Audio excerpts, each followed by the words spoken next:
Welcome to another edition of Around with Randall, your weekly podcast on making your nonprofit more effective for your community. And here is your host, the CEO and founder of Hallett Philanthropy, Randall Hallett. It's another beautiful day right here on this edition of Around with Randall.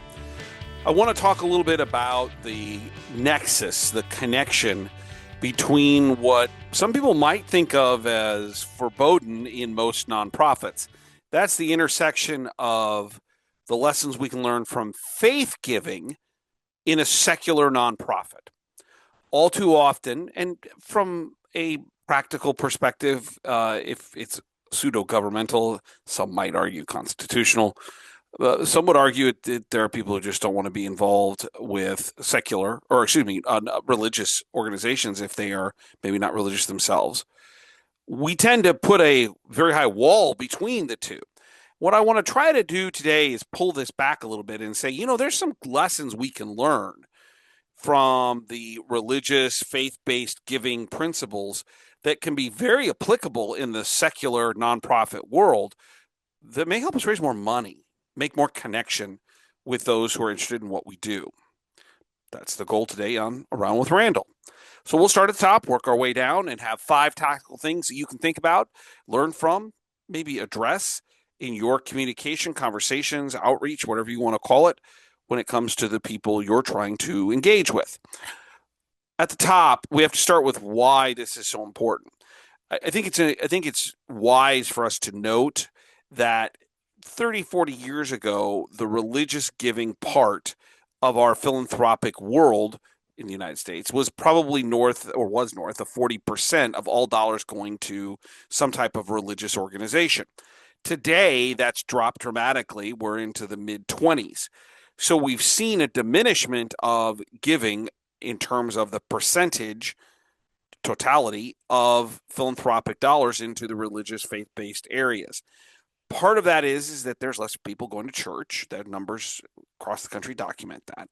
The second thing is that more money's been raised, or philanthropy has been driven in other areas. So you put the two together, you see that drop. But here's where we have to understand that how and why religious giving, sometimes faith-based giving, can be powerful. What we're talking about is alignment of values. And that doesn't necessarily have to have a religious connotation, a faith-based connotation. For many people it does, and I would throw myself into that. But I think there's a greater discussion here around what are the values that we espouse and how do we connect that.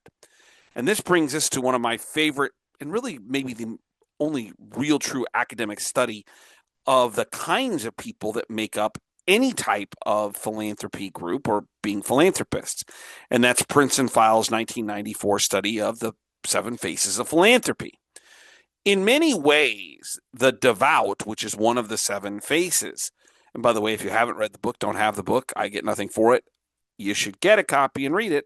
I talk about it an awful lot of those 7 different categories of donors.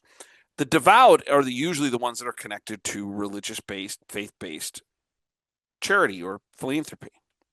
What I also talk about is that that's not necessarily true, that it's only about that religious faith-based. That devout's about religion. It's about the idea of the connection that comes from when we align with things that are deep inside of us as a value set.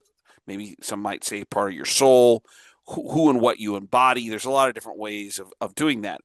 It's about belief systems. Religion, faith-based giving does that very quickly. But all too often, a lot of people are aligned with things that they believe in that have nothing to do with religion. Maybe they have experiences as a child or have some type of knowledge of great food insecurity, and they grow up and become successful, and they are passionate about how do we make sure those without the necessary daily requirements of food have it. Is that any less devout than somebody who might believe in one of the religious options that are out there in this world? It's alignment of values. And that's the missing component that connects the two. The question isn't about whether nonprofits should become religious, because I'm not advocating that, nor would I actually recommend it. The question is whether you understand what motivates your donors and their generosity. What is the value connection to what you do versus what they want to give to? And this connects us to a whole bunch of things that I talk about normally, regularly, on an almost everyday basis with clients, about what questions you ask. And we'll get into that in the tactics. How you engage in the deeper, more transformational long-term discussions that lead to things like planned giving, which we will talk about a little bit. All this is to say is that we can ask the right, or present the right inquiries and figure out how to get to that devout's mission-based, deep in their soul, who they are, what are those drivers that motivate their giving. Before getting into the true tactics, I do want to spend just a second talking about what success looks like when you do this well. Number one is that it'll expand your donor database. If you actually, and we'll break it apart in the tactics a little bit around major gifts and interpersonal relationships, or those one-on-one discussions versus mass fundraising in terms of language you might use in a letter, email, social media, whatever that might be, that's more to, as many people as you can find that might have an interest. He says that this is all about expanding the donor base and deepening the donor base. That we are seeing a reduction, as we've talked about many times, of the number of families making charitable gifts. I go back to the study that I see in the books, particularly by my two favorites, Nathan Chappell and Scott Rosenkrantz. The last one was Nonprofit AI, but before that was The Generosity Crisis. Two books you should have in your bookshelf and have knowledge of. Is that they talk about it in The Generosity Crisis that Nathan does, around that 2/3 of the households in the United States in 2002 made a gift to some nonprofit. Now we're under 45, 46%. So less people are giving. So if you're not connecting to that motivational core, then you're missing out on the opportunity. The second thing is if we get into the concept of that motivation, that devout nature of people who show the most amount of passion for what you do and what the organization represents, it deepens the relationship. It creates a stronger loyalty and retention. What we know by numbers, we've studied this many different ways in our industry, is that those with what I'll call a faith-based motivation to give actually tend to demonstrate and have proven to have higher lifetime value when it comes to all of their charity. So if we can manufacture what we do, the questions we ask, the things we want to find out more about, focus on their kind of that emotional core, then what we end up with is a very strong correlation to what the data is telling us about those that are tied to their own religious beliefs and the giving to that. The other thing is that when we do that, it goes beyond transactional. It goes beyond being transactionally based. It really moves into the idea of giving to their identity. And that has incredible power. And you can do things by thinking about it from a different perspective around narratives around service and dignity and compassion and stewardship. Those things aren't beholden to religion or faith. In fact, I would argue they're universal for many nonprofit donors. The last thing is that when you do it in this way, whether mass communication, which we'll talk about, or individual, which we'll talk about, you're really enhancing your own credibility, not only with your donors, but with your community. You're tying this idea of engaging in these different motivations and having a sense of openness to what they see as their specific interest. And you view that as more inclusive to the people in the community that want to give. All this to say is that when we look at it in its real essence, that there's so much to be learned from faith-based giving that leads us to greater donor bases, connection and deepening of relationships, longer term, higher lifetime value in terms of what they might be able to give. And they also build credibility in the community that you're doing the things that the community needs and wants to serve a greater purpose. So let's take a leap right into the tactical. 5 things that you can do that will really launch into the learned lessons of faith-based, faith-driven giving, but do it in a secular, non-religious way within your nonprofit if you happen not to be religiously based. So the first is that it's all about language calibration and message design. That the way in which we communicate is about, as we mentioned, those values. They're human-centered, but they're also legally neutral. So think about it this way. We're replacing the religious belief system, which, unless you're religious or a religious nonprofit, is not going to fit with what you're doing, into things like service, stewardship, dignity, compassion, responsibility, community benefit, continuity. Think about languages around, and we talk about this then paralleling right into what is most important about outcomes or impact. Families served, students graduated, patients stabilized, rather than what we might see in a religious state or a kind of connection around moral judgment or spiritual framing. We're talking about, at the end of the day, really these kind of styles of figuring out how do we connect to what somebody wants to see as impact. I would argue, and I do a little bit more of this now, that there's an interesting side conversation, which I'll mention for about 15 or 20 seconds and let it go, that I actually believe this is misused in religious giving or religious institutions, churches, that this idea of obligatory giving, and I've done a couple podcasts on that, is that we all too often in churches, mine included, will stand at the pulpit and say something around, hey, it's you have to give X percent, or instead of sitting down with people and say, what is it in the church you want to give to? So that's even a stronger heightening of this language and message calibration, because if someone really wants and believes that their religious connection is in the choir or the church, they hear the music, they can feel it when they're in the congregation or in the parish, out sitting in the pews or in the synagogue or wherever, and it's the music that moves them closer to their God, then why would you talk about something general and not go talk to them about the music and what's needed to make that even better, which you're going to pay for anyway? The same is true here.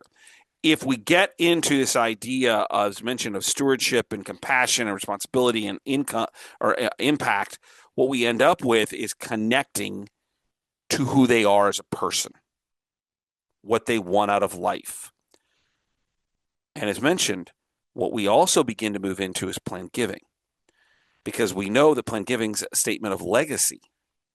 When I work with clients, and I'm doing 2 right now, around building a planned giving program and training the gift officers about what to say and when to say it, we don't talk about death. We talk about legacy. What is it you want the world to be more of when you no longer can influence it? How do we use what you want to do with the tools you have or the resources you have to make that possible?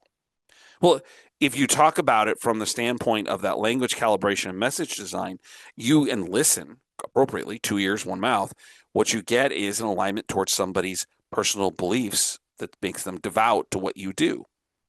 If you're willing to listen, if you're willing to ask the right questions, and you're willing to frame the language in the right way. So you're going to maybe create a short style guide. How do we communicate this? We're going to audit our website, copy, case statements, donor, to make sure that there's no unintentional, what I would call ideology or implied ideology. I'm not interested in trying to be secretively religious here.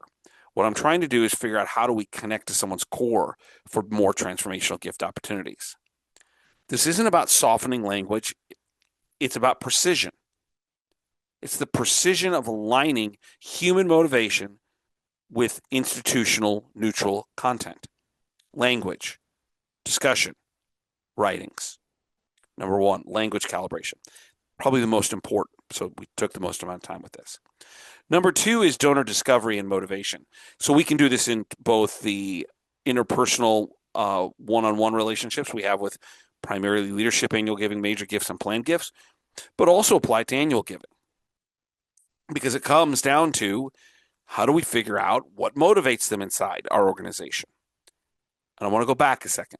I talked a few moments ago about that idea of the parishioner or the congregant who is interested in music because that's what moves them to be closer to their own religious belief system. And you want to talk to them about what that is instead of just saying, well, you just give to the church in general. The same is true for secular. During the qualification process, more importantly, probably during the cultivation process, adding a couple open-ended, right-designed questions will dramatically change your ability to create the connection to their core. What experiences shaped your interest in this work? Going back, we'll use that example, and maybe I mentioned earlier someone who grew up with food insecurity early on in their life, and they start telling you a story about not having enough food when they were a kid. You're tapping in to their devout inner belief system that may tie, if you're a food bank or food pantry or food provider, right into why they might give you everything, so there's not another kid like them. Another question you can ask: when you think about giving, what feels most meaningful to you? This gets into the thought process of maybe there's various things they give to, trying to figure out if you're that one or what that value set is that you could match based upon what you do mission-based. Another question: is there a life moment that influenced you about how you view philanthropy? I'll repeat the questions because all too often we're talking at people instead of with them. And the with part's important because that's how we get to listening. What experiences shaped your interest in our work and this work? Number two, when you think about giving, what feels most meaningful to you? Three, is there a life moment that influences or influenced how you view your giving? This is about culling into or working through a lot of emotion and data around what they view as gratitude or duty. And duty is a word that comes up quite often in religious perspectives. If, back to our food bank example, and you could do this for the way I kind of feel about my legal education, which I've talked about, that without it, I wouldn't be where I'm at. I sense a duty to want to make a difference. And duty is a word that's used in religious connection an awful lot. The duty to God or to the prophets or to saints or to whomever. You want to record these motivations. They're not about religion. What moves people in your CRM, because that's what you want to talk to them about all the time, and then connect them to the programming, the output that connects them to what they view as that duty. Most mistakes in this area occur because nonprofits tend to talk too much and not ask the right questions. Gift officers want to tell people what we do rather than ask what people want to support, what moves them, what is their core. So number two is donor discovery motivation. By the way, you can do this on surveys for mass numbers. I don't think we survey our donors often enough. Maybe that's a great podcast. How do you create a survey for a mass number of people to figure out how do we connect them to what they want to know about this? We'll make that part two of this one. Third is about story architecture and kind of the narrative that we really want to talk about. This mirrors in many ways for me in Christianity, but it could be in Judaism or Buddhism or the Islamic Muslim faith, the stories that we learn. In my faith, it's the Bible, but the Torah or the Quran or whatever it might be, you don't remember every word, but you remember the stories. For me, it's the prodigal son. It's the story, the different ways in which, for the Christian faith, Christ uses the parables to tell different stories. You remember the stories because they demonstrate a sense of transformational connection. It's a sense of before and after, of lessons learned, of outcomes that can be tied to the core of that particular endeavor. And what we can tie or connect ourselves to in better understanding in the secular nonprofit is exactly the same. Maybe it's around dignity. Maybe it's around service to the greater good. Maybe it's around their experiences around the various things in their life. What we're trying to figure out is trying to blend the quantitative impact, meaning what we do with the qualitative testimony of the stories. If all you do is tell data, how many people we served in the food kitchen, that can be pretty interesting. You pair that with one kid, we've helped affected this many children, and this is an example of a kid, they'll remember the kid and realize the impact. So this isn't about moral superiority or that kind of framing. It's not about implying judgment. It's about using 10 to 12 to 15 stories that categorize a theme, a connection, what you do, and how it makes the world a better place. That is directly tied to the way in which we see stories being used in a faith-based world. A well-chosen story, thought out or having a series of them that really elevate the connection about values, elevates someone's connection to you based upon what they bring to the table in their own values. Number 4 is you shouldn't do this without some sense of education. And what I mean is board, staff, there are limits. There are legal boundaries to this. We are not interested in making an organization religious or faith-based. What we're trying to do is figure out how we connect better to our donors. So there's no endorsement. There's no exclusion. There's equity and access and equality and neutrality for anyone who needs food or shelter or healthcare or education. That this is about a conversation framework. And that we need to encourage our staff to be more open to it. I mentioned a few moments ago, maybe you want to have a style guide for the mass communication. Maybe you want to do something more often, and I'll give you an example here in a second, that will elevate this at the board level.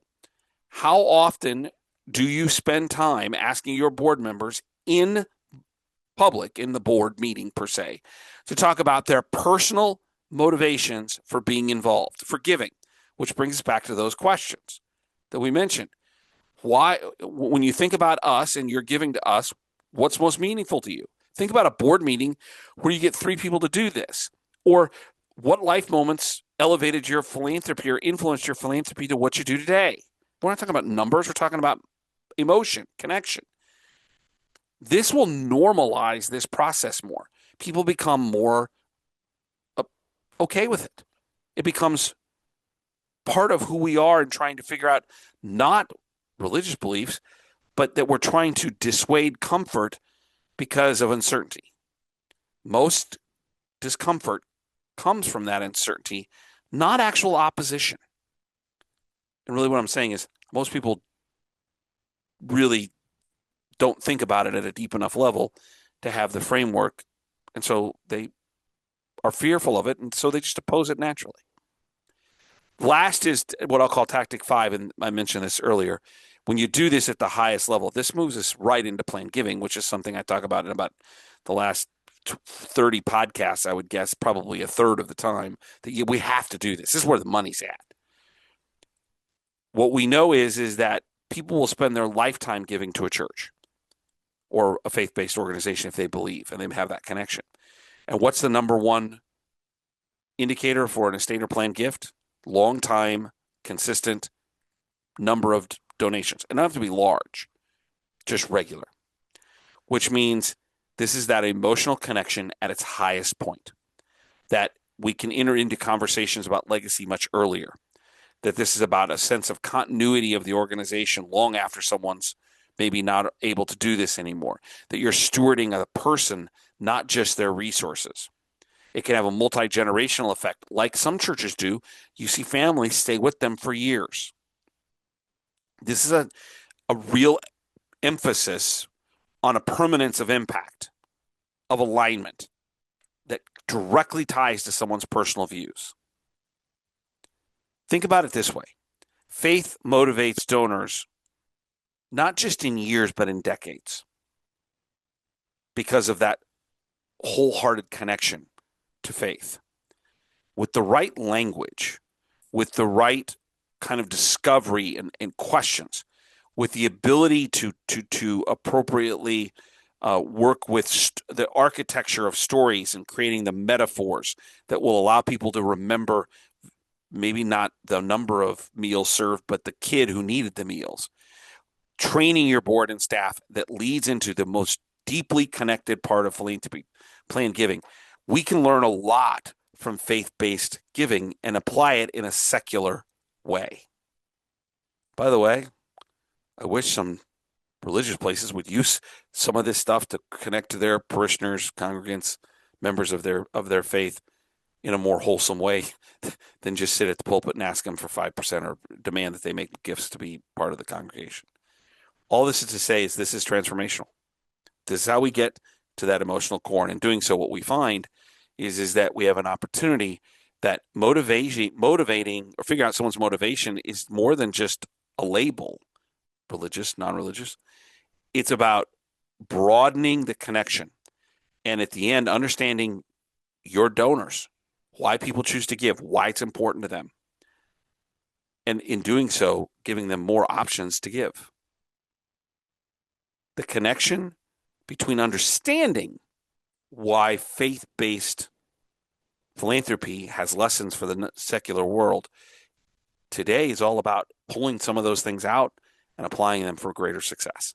And if we can do that, boy, is that a win, because your nonprofit benefits, gets better, has more resources to invest in the things that the community needs that your mission provides. Don't forget to check out the blogs at Hallett Philanthropy, 2 per week.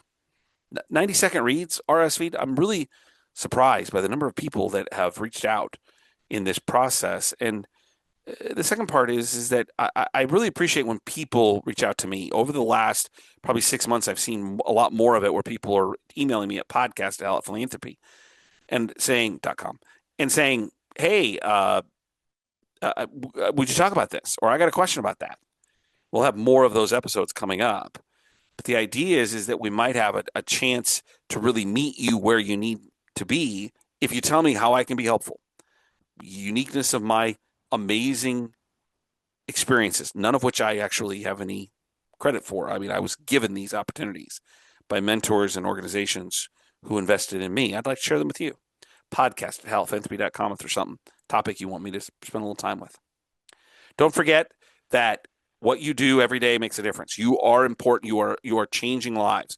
Remember what my all-time favorite saying is? Did a podcast on this probably 5 or 6 ago, kind of explaining where it all came from, and the kind of one of my historical heroes in Jim Lovell, the NASA astronaut. Some people make things happen. Some people watch things happen. Then there are those who wonder what happened.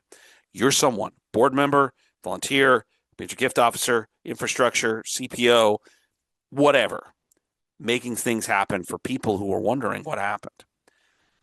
What a way to spend a life. Talk about devout. How do I help the world, my community, others have a better experience of the things they need? And if you're committed to that, if you're devout to that, that's a pretty cool way to spend an entire career. Giving to others so that the world and those that need it are better. And in doing so, you help yourself as well. I'll look forward to seeing you the next time, right back here on the next edition of Around with Randall. Don't forget, make it a great day.